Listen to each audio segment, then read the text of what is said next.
Well, it's this time of the year where rookie prospects in the NFL are all anyone wants to actually talk about, and I mean, who can blame them? 6 quarterbacks going in the first dozen picks. 6 of 12. That's so wild. It's kind of crazy, right? Even though most rookies won't become long-term starters, let alone even great players, we could say, the prospect of having like one of these star players that could possibly become the next superstar or face of the NFL is just absolutely exhilarating every single year. And as I said before, while most rookies won't pan out, a select few will hit the ground running and excel in their first year as a professional. The CJ Strouds of the world, if you will. And you guys know me, I love me some 2010 football because I mean, that's the decade I grew up in. And luckily that was the decade with some of the greatest and maybe even some of the worst rookie of the years. From the oldest winner to guys who were picked first overall and aren't even in the league anymore, let's look at what happened to every offensive rookie of the year winner in the 2010s.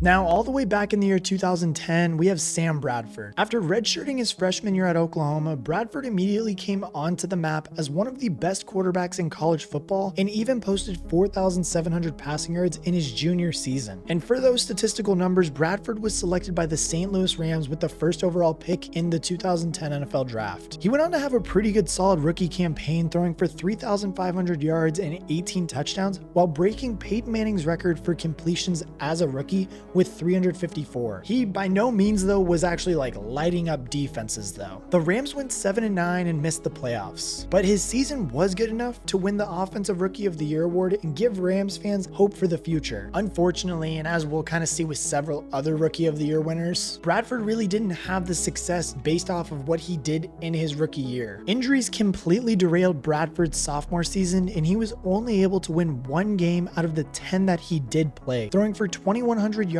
6 touchdowns, and 6 interceptions in the process. And while he did have a rebound in 2012, improving upon his rookie stats with 3,700 passing yards and 21 touchdowns, the Rams still struggled to win games, going 7-8-1. The following season in 2013 would be his final year as a Ram after tearing his ACL in week 7, and Bradford went on to become a journeyman quarterback for the few seasons after, before eventually hanging up the cleats in 2018.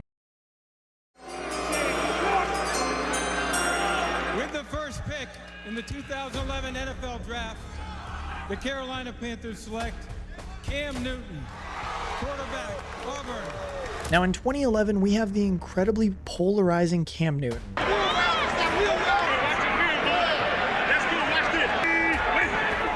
Newton drops straight back, goes a crossing route, McCaffrey. And look, regardless of your opinions, and honestly, I don't care what I'm about to say right now because he was possibly, and I do think this, the greatest college quarterback of all time while he was at Auburn, above Tim Tebow even. Yes, that's how good he was at Auburn. Like Bradford, Newton was drafted with the #1 overall pick in his class by the Carolina Panthers. Like literally, like I'm asleep, I open my eyes, and like, my life is about to change forever. But unlike the previous Rookie of the Year winner, Cam quickly became one of the biggest stars in football. Like, I mean, this guy was just absolutely as flashy as could be at the quarterback position and started off his career with a bang, throwing for 4,000 yards in his rookie campaign, a feat that few have ever accomplished. But what made it even more special is that Cam did it while also adding 700 more yards and 14 touchdowns on the ground. One of the most impressive rookie seasons of all time. And now this Panthers team did take a couple years for them to really catch up to like Cam Newton's level, but once they did, this was one of the most feared teams in the NFL for that 2 to 3 years when he was in his prime. And now in 2012, Cam did slightly regress a little bit, but they did put up a 12-4 record before ultimately losing in the divisional round to the 12-4 49ers, who somehow did land a wildcard spot. And even though this postseason finish was disappointing, the 2013 season showed the true potential of this Carolina Panthers team with Cam Newton. But I mean, in 2014, they did heavily regress. And despite regressing in that year in a strange turn of events, Carolina managed to clinch a wildcard spot with a 7-9-1 record and actually won a playoff game before losing to the conference champion Seahawks. And while this could follow a similar story with, you know, Sam Bradford and kind of Cam Newton already falling off and the Panthers already struggling, in 2015, Cam Newton absolutely took over the NFL. Newton, quarterback draw, diving into the end zone for the touchdown. great. He really was Superman on that play. That year, the Panthers were absolutely unstoppable, and Cam put together one of the best dual threat campaigns of all time, with over 4,400 all-purpose yards and 45 touchdowns, leading Carolina to a 15-1 regular season record and winning the NFL MVP award. Newton then beat Russ's Seahawks off back-to-back Super Bowl appearances and knocked off the Cardinals en route to his own Super Bowl. Unfortunately for Cam, the magic carpet ride ended here when the Panthers lost to the Denver Broncos in Super Bowl 50. As we all remember, Newton's decision not to dive for a fumble was heavily criticized in the loss, but the Panthers struggled offensively throughout this contest and honestly never had a chance. It ain't no excuse for me not jumping on the fumble. Okay. I should have jumped. Okay. So I'm not even going to give you something because that will be the take that somebody will. I should have jumped on the fumble. Okay. Straight up. There's no, the competitor in me, if that happens again, duh. And I mean, ultimately, this season would be the peak of Newton's career. And although he played for 5 more seasons as a starter in the league, he was truly never able to recapture the magic of his MVP season. All in all, though, he will still go down as a great player and the best quarterback in Panthers franchise history. In 2012, we have yet another dual threat quarterback winning the Offensive Rookie of the Year award in Robert Griffin III. RG3 was an absolutely electrifying player out of Baylor, winning the Heisman Trophy in his senior season in 2011. Unlike the 2 previously mentioned quarterbacks, Griffin was selected with the 2nd overall pick by the Washington Redskins, who traded major assets to acquire him. He went on to have an incredible rookie season for Washington, going for over 4,000 all-purpose yards and 27 total touchdowns, and even getting a Pro Bowl nod. Due to his early success, the Redskins went 10-6, which was good enough to win the NFC West and clinch a home playoff game. But what nobody knew, though, is that this one game would have major implications for the rest of his career. You see, RG3 had sprained his ankle just a few weeks prior and was forced to sit out the last 2 regular seasons of the game in order to rehab the injury. While head coach Mike Shanahan instructed Griffin to take the field in Washington's playoff game, he had actually never been medically cleared by the training staff. And tragically in that game, RG3 suffered a major injury that tore both his ACL and LCL ligaments in his right knee, the same knee that he was rehabbing from a previous injury. Washington would go on to lose the game, and though Griffin returned as the starter in 2013, the Redskins struggled mightily, and it became clear that RG3 no longer had the athleticism that made him such a special player. Eventually, Robert Griffin was replaced by his teammate from the same draft class, Kirk Cousins, and never saw much playing time for the remainder of his career with the Cleveland Browns and Baltimore Ravens. Now, unlike in previous years that we've already mentioned, in 2013, the Offensive Rookie of the Year actually wasn't a quarterback. Instead, the highlighted first-year player was Packers running back Eddie Lacy. Lacy had a solid rookie season in Green Bay, rushing for over 1,000 yards and 11 touchdowns with Aaron Rodgers at the helm. But it wasn't anything particularly special, if I have to really say it. One of the main reasons why Lacy was able to win this award is because the 2013 NFL draft class was one of the worst quarterback classes of all time, consisting of E.J. Manuel, Geno Smith, Mike Glennon, and Matt Barkley as some of the top prospects. And I mean, all in all, Lacy really didn't pan out either after struggling with weight issues, had an incredibly short career. He did have one more 1,000-yard season in his sophomore year, but after that completely fell off and had only played 5 years in the league. And before you click off, because this is a little bit of an ad read right now, you might want to stay tuned because this is how you enter the giveaway and find out details to win what's inside this box. So thank you to Pristine Auction for sponsoring this video, as we are going to unbox the 3 items that we won from their auctions. We're going to be giving away what's inside this box inside of my Discord, so make sure you go down in the link below, click it, join, and you will have a chance at winning what's inside of here. I'm super excited, so let's unbox this so you can see what you guys are going to win.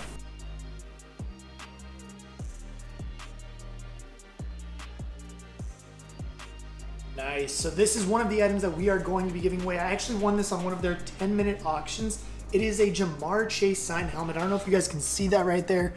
This is an authenticated auction by Beckett. So you guys can scan the code on here and you will be able to see that he did sign this, when and where exactly too. This is super sick, so you're gonna wanna make sure that you guys are in the Discord to have a chance at winning this.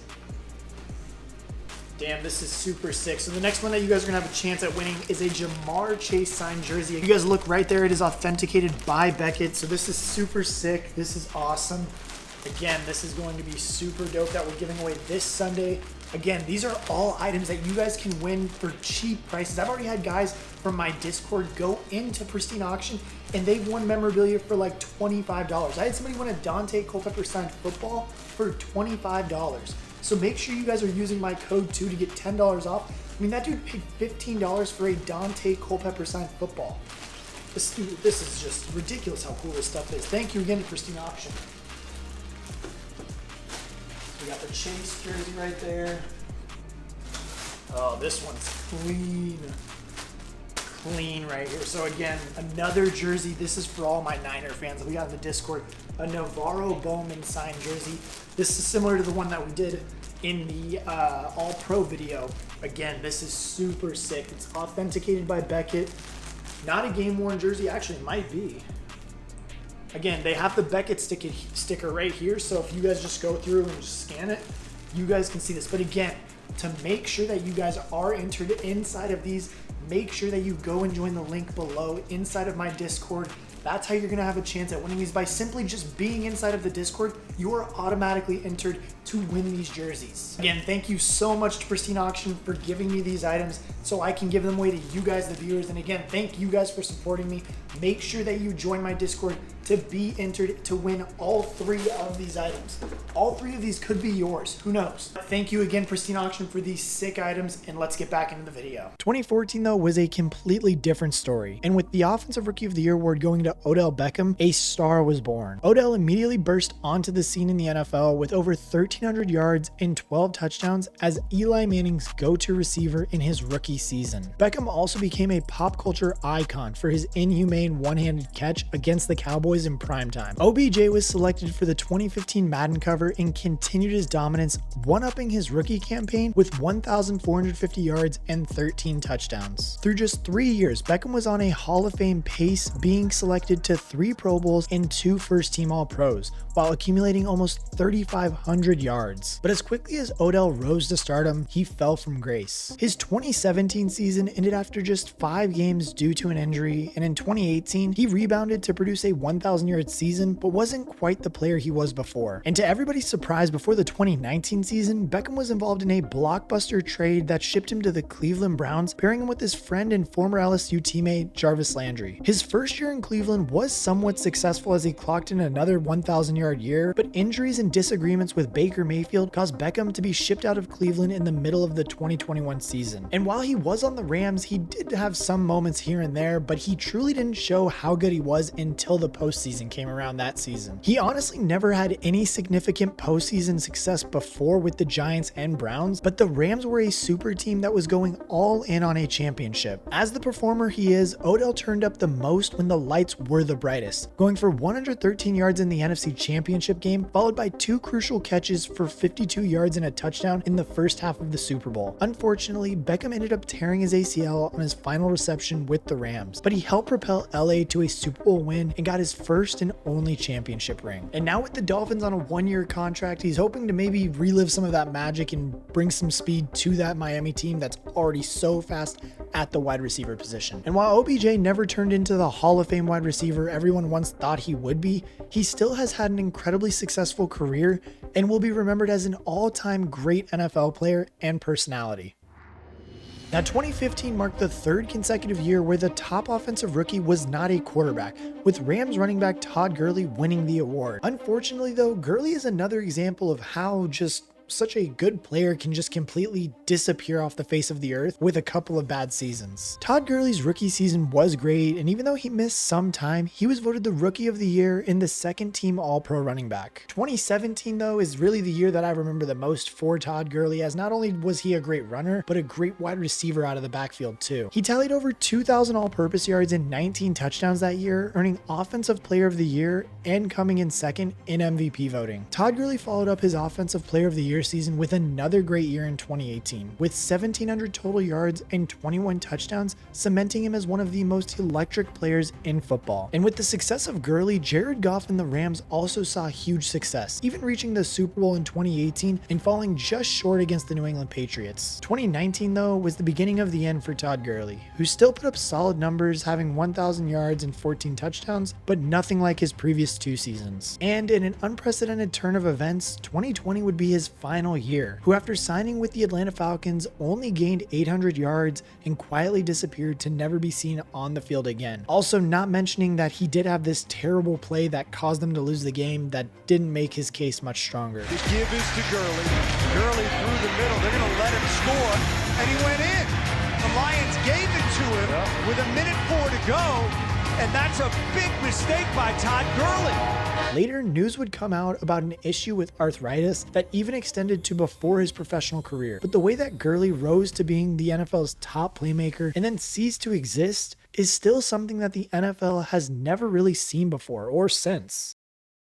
In 2016, the Rookie of the Year award went back to a quarterback, but this time it wasn't a first-round selection. Instead, fourth-round quarterback Dak Prescott, who wasn't even slated to be the backup, much less to take on a starting role, won the award that year. Injuries to both Tony Romo and Kellen Moore before the start of the season allowed Dak to somehow become the Week 1 starter, and immediately he became an unexpected star. In his rookie season, Prescott threw for over 3,600 yards and an incredibly impressive 29-8 touchdown to turnover ratio, leading the Cowboys to a 13-3 record. Dak ultimately replaced Romo and has been, if you want to say, a great quarterback for Dallas over the past 8 seasons, consistently throwing for over 4,000 yards and having great regular season success. That's the only problem though, is he has really great regular seasons and then completely forgets how to play football or do anything in the postseason actually. In his most recent playoff game against the Green Bay Packers, Dak completely crumbled with multiple turnovers in the first half, allowing Jordan Love and the Packers to get a 27-0 lead. And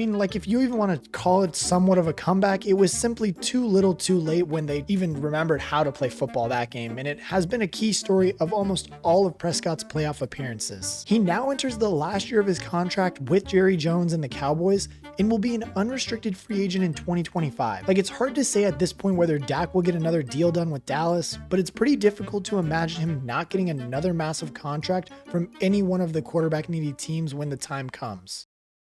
In 2017, another running back won the award, with Saints running back Alvin Kamara taking it home. Kamara, very much like Gurley, has been a great two-way back, operating even better as a receiver than a traditional ball carrier at points. In his rookie season, he logged over 1,500 yards, with 800 of those coming in the air, plus 13 touchdowns. Kamara was extremely consistent over the first 5 years of his career, going for over 1,300 yards and being selected to a Pro Bowl in each. In terms of year in and year out production and longevity, he was one of the best players of the decade to be selected for the Offensive Rookie of the Year. And while he isn't likely on pace to make the Hall of Fame, he has truly been a great player for my favorite team, the New Orleans Saints. And one of my favorite moments of watching him play, and just one of his massive highs throughout his career, has been when he had a record-setting 6-touchdown game on Christmas Day and has become a staple among fantasy rosters because of performances like that. And yes, his production has decreased over the past 2 years, but the dude is still a staple on the Saints roster. And as crazy as it sounds, he's pretty much the remaining or final piece that we have left from those Breeze seasons that, if you want to call this a rebuild, is going on. So it's kind of sad to say that we're rebuilding, but yeah, he's the only player that's still on that team from those years ago when Breeze was playing. Contract issues caused Kamara to walk out of mandatory minicamp workouts, despite there being 2 years technically remaining on his deal too. Regardless though, Alvin Kamara has had a great career so far, even securing 2 All-Pro nods and some Offensive Player of the Year votes in 2020, but the future is certainly in doubt with him. Following the 2018 season, New York Giants running back Saquon Barkley earned the award after one of the best rookie running back seasons ever. Even though the Giants and an aging Eli Manning only managed to win 5 games on the year, Saquon had a historic campaign, amassing for over 2,000 yards and 15 touchdowns. While it became immediately evident that Saquon was one of the most talented players in the game, the question then became, can he stay healthy? He had another great year in his sophomore year despite missing some time, posting 1,500 yards, but year 3 was where it all changed. In just his second game of the 2020 season, Barkley tore his ACL, ending his year. And sadly, 2021 was more of the same. Even though Saquon was only able to suit up for 13 games, he clearly wasn't healthy, and statistically, it showed, with just 800 yards on the year. But in the following season in 2022, Barkley rose from the dead and proved that he was still one of the best players in the NFL, period, point blank, going for over 1,600 yards and functioning as the engine for the Giants offense. And while he was healthy last season, season in 2023, there was really no supporting cast around him at all, which did slightly derail him from having really any crazy production last year. Now with the change of scenery, the sky's the limit for Saquon in Philadelphia, and it will be incredibly interesting to see how he performs on a good offense for the first time in his career. Last but not least, we have Kyler Murray, who won the Offensive Rookie of the Year award for his efforts in 2019. Murray was the clear best prospect at quarterback for the Cardinals in the 2019 draft, as they quickly pivoted from Josh Rosen to reset the franchise. Murray's career in Arizona has been an interesting one because it's clear how talented he truly is when you watch him on the field, but his play hasn't really resulted in wins. And as we've heard it a million times, the NFL is a business based on results. And I mean, it's hard to say or even really tell how good Kyler is because he hasn't even been able to really stay healthy these past 2 seasons. In his lone career postseason game, Murray threw 0 touchdowns and 2 interceptions in a beatdown against the future Super Bowl champion Rams in 2021. And while the jury is out on Murray, he has all of the potential in the world, but none of that matters if he can't stay on the field. So I mean, who knows? Maybe a change of scenery would actually help rejuvenate his career as well. But I want to know what you guys think. Let me know down in the comment section below. Who should we do next, or what award should we do next? Maybe we do MVP of like who should have won it or anything like that. Also, let me know in the comment section below, who is your favorite player on this list, and really what do you think we can see from them this year if they're still playing? And as always, I will catch you guys in the next one.